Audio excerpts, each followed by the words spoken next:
Bonjour cher ami. Alors, bon, comme tu le sais, sur cette chaîne, en fait, je révèle toutes mes insécurités, je fais tomber le masque. Donc, tu peux voir en fait à travers ces vidéos qu'est-ce qui se cache derrière le masque d'un homme de 30 ans. D'accord? Parce en fait, on est beaucoup à cacher des, euh, des blessures, des complexes. Et en fait, cette chaîne, elle sert aussi à ça, c'est-à-dire à déconstruire l'image de l'homme, euh, parce qu'on a en fait souvent cette attente, c'est-à-dire par rapport à l'homme, on veut qu'il soit invulnérable, qu'il soit confiant, euh, qu'il soit fort, mais la réalité, c'est que la majorité écrasante des hommes sont sensibles. Alors peut-être qu'ils ne le montrent pas, peut-être qu'ils ne pleurent pas, mais intérieurement, la plupart sont dans des formes de souffrance, la plupart sont en proie au doute. Donc en fait, c'est ça que j'aimerais en fait faire comprendre voilà, à travers ces vidéos, et c'est ok d'être comme ça. Il n'y a pas de honte à souffrir, il n'y a pas de honte à, à douter, à douter de soi, à douter de l'avenir, à douter de nos capacités, à douter de notre valeur. C'est-à-dire on est tous des enfants blessés, et c'est ok en fait. Et donc, euh, aujourd'hui, j'aimerais te parler de ça, des blessures intérieures. Et je pense qu'il est important de changer son regard sur, sur ses propres blessures en fait. Moi, pendant très longtemps, en fait, je me disais, il faut que je sois vraiment, euh, j'exagère à peine, hein, il faut que je sois une machine de guerre. C'est-à-dire quelqu'un qui sait où il va, qui ne peut pas être affecté, qui peut répondre au tac au tac, qui a une répartie de malade. Et, et aujourd'hui, je me rends compte que, en fait, cette image que j'ai façonnée, cet idéal, cet idéal de moi, en fait, n'est qu'une illusion. D'accord? Cette personne que je cherche à incarner n'existe pas et n'existera jamais. D'accord? L'humain est un être sensible. L'homme est un être sensible. Donc, alors, je vais encore une fois étaler ma vie privée, etc., ma vie, on va dire, intérieure. C'est que, voilà, j'ai beaucoup d'angoisse liées aux autres. C'est-à-dire que j'ai peur du jugement de l'autre, j'ai peur d'être rejeté, j'ai peur de l'indifférence, j'ai peur d'être perçu comme quelqu'un de bizarre. Ça, c'est très intéressant parce que la réalité, c'est que je suis en décalage avec les autres. Ça, personne ne peut le nier. C'est-à-dire que euh, je suis quasiment sûr que j'ai une forme légère d'autisme. Et pendant très très longtemps, je me suis convaincu qu'il fallait absolument cacher cette spécificité aux autres. Ne pas se montrer différent. C'était ça en fait la règle à suivre dans ma vie.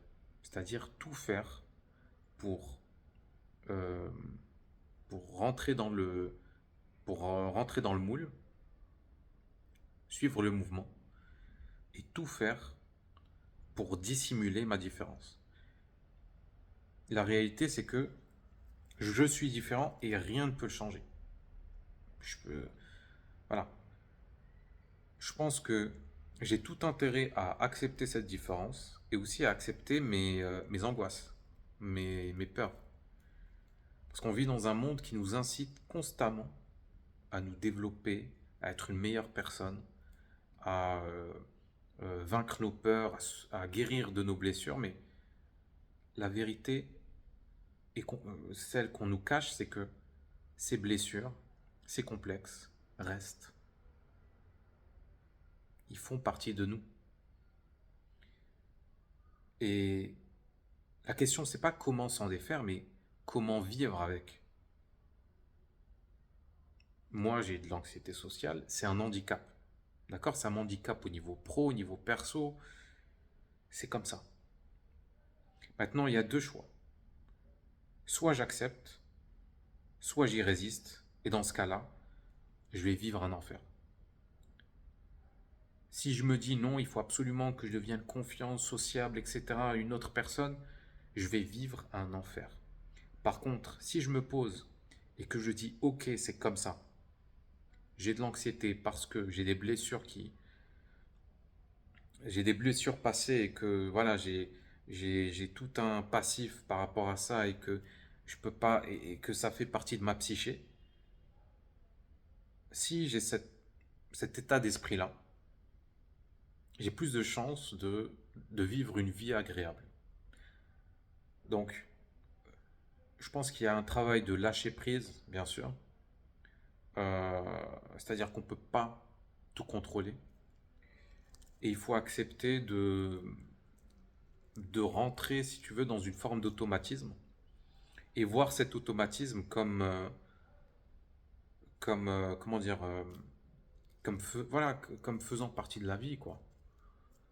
Et au lieu de regarder nos blessures, nos peurs comme des ennemis, il faudrait plutôt les voir comme avec, compassion.